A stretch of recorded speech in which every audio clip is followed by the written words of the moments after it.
If everything went down today, what needs to come up first and how fast does it need to come up? The value of that system is what can the business team do with it to.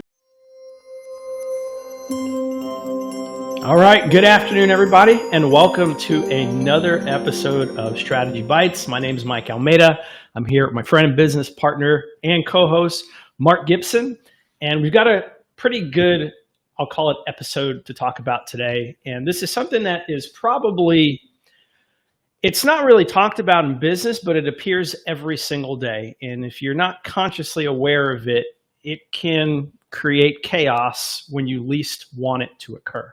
What I mean by that is when you think about business, you think about why you started and what you're actually doing. There's one key piece that every business owner must define with certainty and with clarity, and that's the assets that your business owns. What are those things that provide value, are valuable in your business? Because the reality is, if you can't clearly define what's important, you can't clearly define what an asset of value is, it's really hard for you to identify the threats and the weaknesses that exist that can exploit these particular assets. And that's exactly what makes businesses vulnerable, is when they don't have that understanding, they don't have the clarity, they don't have that definition in place. There's no alignment. And so when you don't have alignment, you don't understand what's valuable and you don't understand what's worth protecting, which drives me to the main question for you, Mark, as we kick off this episode. What are we really protecting when it comes to business? So unlike most of our sessions, this is not actually a question I can answer for an audience member, right? I mean, because at the end of the day, it's really just helping to provide some guidance on how they can define that for themselves. To your point, as you were talking a little bit there, at the end of the day, like, usually the longer you have your business, the more stuff you accumulate, right? And so your list of assets grows, but not necessarily always your list of valuable assets. And so a lot of the times when you as a business owner are talking with the rest of your team, it's not always clear, right? What are the things that you consider most valuable? And there's usually some staples that happen, and they don't change too much over time. But at the end of the day, there's really only the one asset at the top level, right, which is the bank account. Right? How much cash do we have? The cash performance of the business. And then everything else sort of is a dependency of that. And so, for a business owner, you think about your assets usually, or you should, even if you don't think about this consciously. Assets fall on two sides, right? You're looking at either something that is helping you to generate value or profit, or there's something that's helping you manage risk, something that is going to be a potential disruptor of that profit generation. So the relationship between generating the profit and protecting the profit, though, is kind of fluid. It's not only does it change with time, but it's also something that the priorities for the organization might change. So maybe the particular things you want to protect or the value they add change. Depending on your perspective as an individual, maybe like whatever your role or responsibility is, you understand differently or perceive differently how maybe a system fits into the overall program for the business in terms of how they are doing things. But the two trends that I'll tell you that I know of for sure is when you start to have this conversation around risk or the idea of what are the valuable assets in the business.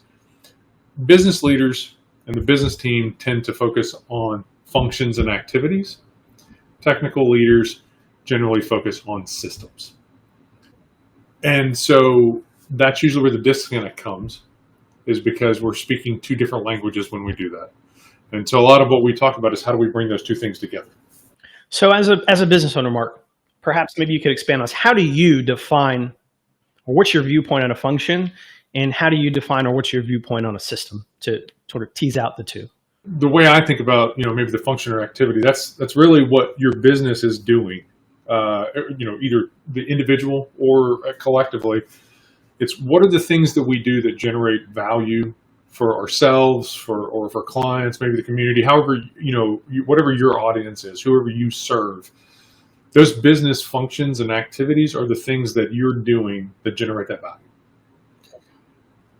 The systems are the things you're using to do that, right? And systems should typically make that a little bit more efficient, a little bit more effective, maybe even sometimes more possible, right? Because it's hard to do everything manually. But at the end of the day, the systems, the way I kind of think about it, that's the devices, the applications, those are the technology that you're using to complete those tasks, to execute on the functions and activities that you deem important.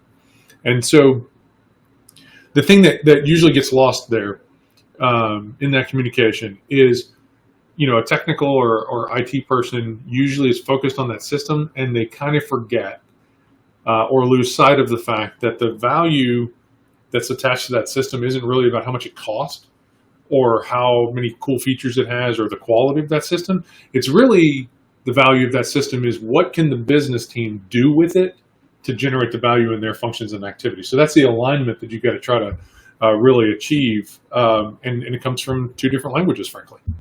So how apparent is it to people in organizations, especially in business owners? Is it easy for them to understand functions and systems and how they work in fluidity? Or is it something that you've seen where there's always some level of disconnect? There's almost always some level of disconnect between, say, functions and systems. Generally speaking, the business team generally has a good idea of what critical functions they are. It is just communicating it to, even something as simple as the idea of, hey, my customer communications, if I'm a business that communicates a lot with, internally or externally by email or instant message, those are things that most technical guys would understand. That's how they use those tools as well, right? So it's an inherent, obvious support of that. What gets a little bit more challenging is when you have an activity, whether it's maybe a sales activity or even a customer delivery activity that relies on 3 or 4 systems, or it's conditional, or the idea is like, well, if this happens in our process, then we use this system, but if not, we don't. So the systems themselves get a little bit more obscure in terms of how they deliver value. And that's what you're trying to maintain some cohesion with, right? Is that everybody understands this system is important to this function. This function is important to the business because it's one of the 3 or 4, critical things we're doing.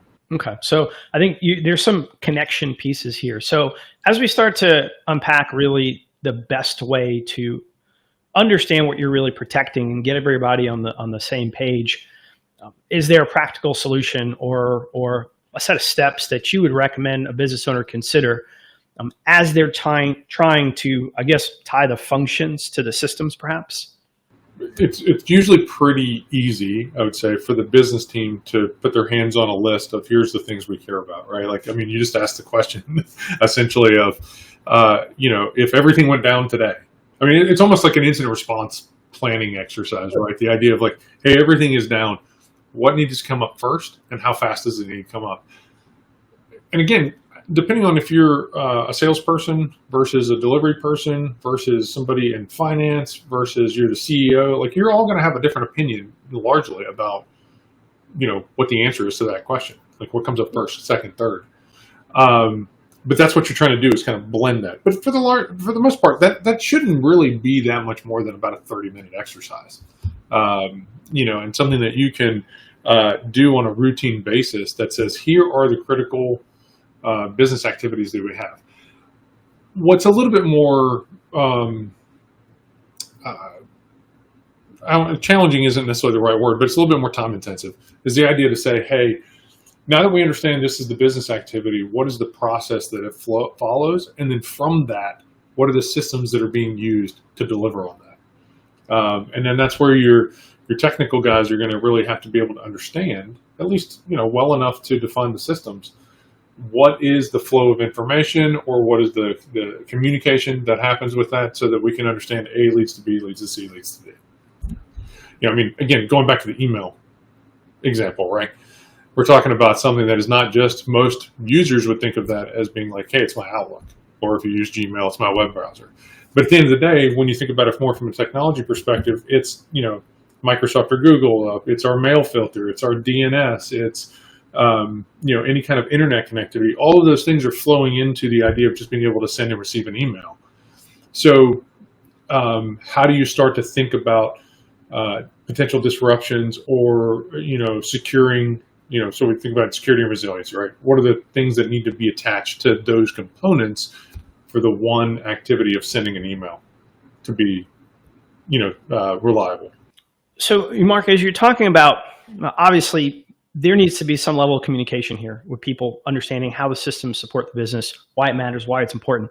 How often or how frequently do you believe business owners should look at that list of assets to value, or at least to quantify what's important, what if something were to go down, what gets up first? How frequent would you recommend that, and how important is it that they constantly refine that list? Depending on how you're using the language of list and assets, right? I mean, at the end of the day, if we're talking about inventory management, which is, how most people think about assets, which is the idea of, what applications and hardware and, maybe network devices and all these things, right? That's how an IT guy thinks about assets. Business tends to think about assets differently, and that's where we go back to this idea of, businesses are thinking about assets in terms of, like, even as a salesperson, you think about it as like a collateral, and assets for marketing and so forth, right? Those are all different things than how we would position it from an IT perspective. So as you're marrying that together, from a business leader perspective, I think the assets are more about the idea of saying, hey, what are the things that generate value for us? And again, a system doesn't do that. It's what you do with the system that generates the value, for the organization. So if a business leader is, looking at that, most of that's going to come for any changes they make in the organization. If you look at your annual planning, you're probably not changing your functions that generate value too much, but you will have some variation, right, from 1 month, or excuse me, from 1 year to the next, simply because your business is growing and evolving and changing. So you could probably, from a business perspective, do that annually, maybe twice a year.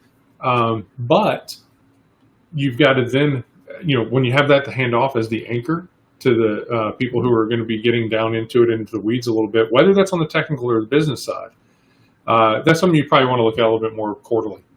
Something that will, and again, I don't think this has to be a deep dive whenever you're doing this alignment, right? It's just to make sure that everybody understands that there's been a change in how we think about an asset, or maybe about how we think of a function, or how, business conditions changed, whatever that might be. The goal for you at that point is simply going to be the alignment from one team to the next. Okay. So you've mentioned, as part of this understanding what's important to the business, are really two things that I heard. One is your business team, or those folks that are, driving value, perhaps externally to the organization. They have to have this understanding of what systems they rely on to deliver that value. And then you have your technical team, on the other hand, they have to understand why these systems matter to the business. So what are the inherent benefits as a business owner when they can effectively start to tie these business activities to the systems that they use on a daily basis? Yeah, I think probably the overall top level benefit, I guess I'd say, is the idea of, just being able to make more effective risk-based decisions throughout the organization. Obviously, as that's top tier for a business leader, you're going to make the most meaningful decisions, but there's a cascade of decisions that happen, on a daily basis from the rest of your team, and you want that alignment to be through there. And so rather than that be, based on a series of standards, because standards are, they're a little, they're inflexible generally. They don't change that often, right? They don't meet business conditions as they evolve. It's better if you do that based on risk. And that's what we're talking about here, is the idea of how do we make, how do we get consistent decision making throughout the organization? And it's about understanding where we attach value. And so that's probably the top level benefit. Sort of a knock-on effect of that as well, though, is you're ultimately able to better target, and I'm speaking about this from an IT perspective primarily, that you're better able to target your sort of investment of, whether that's money or attention or energy from your team. They're able to focus on the things that matter to the business more than it being, hey, here's our full IT platform of systems and devices and applications, and thinking that everything has to be protected at the same level, which is not true. It's not true for any business. Nobody has enough budget to, apply the same high level of risk focus to all, systems and assets. So which ones do we need to choose? And that's how you start to identify these things. And that's where, you get a better alignment between what the business values and what the IT team values. So from a practicality perspective, if I'm a business owner and I'm listening to this, and perhaps maybe I've been wishy-washy, I understand what's valuable to my business, but I haven't intentionally started to tie these things together or really have an understanding of how these systems influence what I do. And perhaps I haven't really communicated to my technical team of why these things are important to the business. What are some practical steps that someone listening to this today could immediately go do to start to make meaningful change in their business?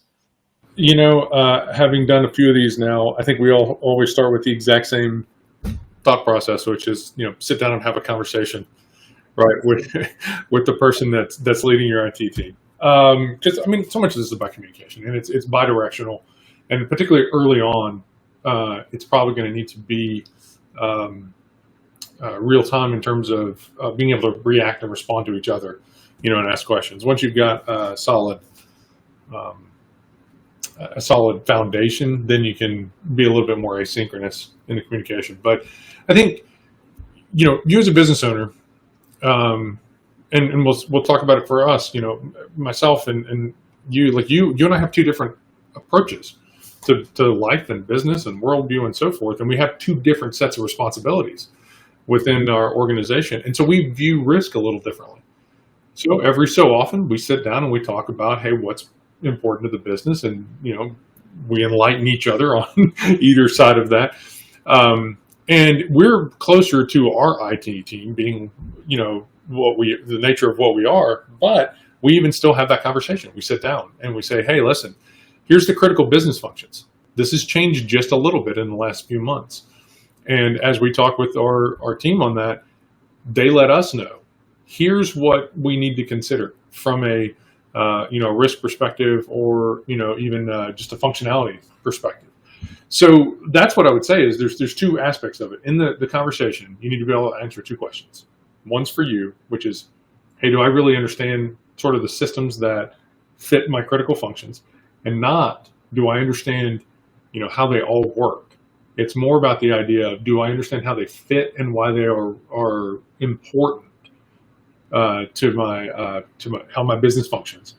And then the other side of that is going to be for the IT guys. Do they understand the critical functions that, for the business, so they know which systems need to be prioritized? And if you've got good alignment there, everything else sort of, starts to fall in line, I guess we'll say. But without that, you're always going to have a grind in terms of what your IT team's doing versus what your business team's doing. Fantastic. That's good. All right. So we got some questions here that have come in, and I want to see if we can get through them in the time we have left here, which I think we can. So first question, how should I, as a business owner, qualify an asset of value? So I think here's how I think about the assets of value, kind of going back to what we talked about earlier in the call, which is the idea that for an asset to have any value, it's got to do one of two things. It's got to be contributing to generating profit, or it's got to be contributing to managing risk for the organization. And if it doesn't do one of those two things, you should start to ask yourself why you have it. So that's the first part. But and then from there, understanding if it's in one of those two groups, what's the level of kind of how does it fit in terms of prioritizing it? Is it the cash cow for the business? Is it the single biggest risk that it's managing? Those types of things. But that's how I think you should. When we say qualify, that's how I think about it is, whether or not something is a valuable asset, it's got to contribute to the business in one of those two ways. Sure. And I think what might be helpful here, Mark, is I know you and I have talked about that. We've discussed risk plenty of different times and talked about it here, but could you describe a little bit of how we define risk and what that looks like, so listeners can when they're looking at their business, this is the lens they should probably look at it through when they're understanding risk? The existence of risk, I guess, is what I'll say. It has three components, right? You've got to have what we're talking about today, which is this asset of value. But you've also then further to be a risk that there has to be a vulnerability in that asset, a weakness of some sort. And then there has to be a likely or potential threat that would take advantage of that weakness. So if you only have maybe two out of those three, then you don't really have risk, right? But if you've got all three, that's how you're looking at the risk to say, okay, we have it. Now what do we have to do to address the threat, the weakness, or even the asset of value? There's a few different things. That's when you start really getting into more of your risk mitigation conversations. That's right. Okay. No, that's good. I appreciate that insight there. I think that's really, really helpful for every business owner. You have that equation on your wall or somewhere that you can see every single day. It'll probably make your life a lot easier. Next question. So we sort of qualified the asset of value. How should you prioritize assets of value? And I think you might have touched on it earlier, but go ahead and refine that a little bit. Yeah, I think, again, the criteria that you use to prioritize is really going to be individual to each business. Once you have, again, those things that are either they're generating some type of profit or value, or they're helping you to manage the risk. What is it that you as a business prioritize? Is it customer relationships? Is it cash dollars? Is it margins? Is it again, any of these sort of business performance metrics that they ebb and flow as we talk to different businesses about which ones they care more, because it's tied to who you are as a business. And so if you've got a pretty clear understanding of the top level value that you want, or the top level performance that you want to achieve, that will help you to prioritize the assets themselves. Okay. All right. Here's another one. I think you might have mentioned this, but I don't know how granular you want to get. Who should I involve in these discussions? Yeah, because like you said, you can get into some rabbit holes, right? With that. At a very minimum, you have to have, whoever the business leader is, say CEO, whatever, and your IT leader, whatever that title is. But the reality is those two guys or gals don't have the full picture of everything that's going on. They can tell you aspirationally or conceptually the things that you want to be able to protect and or consider. And then just as needed, as you kind of roll that downhill a little bit to get to the level of detail you need, it might be, some process owners. It might be some of the engineers on the IT side. So you'll get a feel for that as you kind of do some repetitions and iterate this. And you can do it very quickly, but it also kind of depends on how disciplined your organization is and structured around roles, so forth. I mean, you could very easily have a conversation with a business of 15 people and go, crap, we need all 15 people because everybody's touching everything. So it's a little bit of art and science involved there. Oh, that's a good answer. All right. Again, here's another one. I think we may have touched on this, but it'll probably wouldn't hurt to go over again. How often should business and technical leaders talk about these assets? As often as needed. That's not a great answer, right? It's the depends answer. But really, in small business world, assuming, average dynamic, again, I think at the higher level, business-wise, you can do that probably 2-3 times a year, and it'd be fine. And then, like I said, it doesn't have to be something where you're doing a half-day work session on it. We're not talking about something that deep. But the more often you do it, the less time you need to spend on it, because, again, everybody sort of develops some institutional knowledge around what's happening. You're really just starting to address deltas, in terms of what changes each time around. So, I'd say 2-3 times a year is a good target. Okay. What does this process look like practically for an organization who does it on a routine basis? Well, we added the on a routine basis part there that I had answered that one way for a routine basis, one way for kind of getting started. And you know what, listen, in even either case, you don't have to overcomplicate this. Put 2, 3, 4 people in a room, whatever the number is that you need to start with, and a whiteboard, and just have some conversations about where money goes. Let's just start there, right? And it'll become clear as you do that which things matter more than others from an activity and function perspective, and then you just rely on your IT guys to kind of map systems to that, and then ask questions as they need to from a clarifying perspective. So, usually, whether it's a graphic, like something like whether you use like a Visio or Whimsical or Lucid or whatever, you can do that from a graphing perspective to show how things flow. You can obviously keep some Excel, which is, the tool of choice for so many people in terms of when they start mapping out, whether we're talking about hardware, software, or even just functions themselves. So it's really, not something that you have to have a significant system to support it. It's really that you just need time and the right people having the right conversation. Awesome. Well, I don't see any other questions here left to do. So Mark, in the final minutes we have, any final thoughts or words of wisdom you would share with people who are listening or will watch the recording later? Only that, again, this is about the idea of alignment, is keeping everybody on the same page about what matters to the organization. And,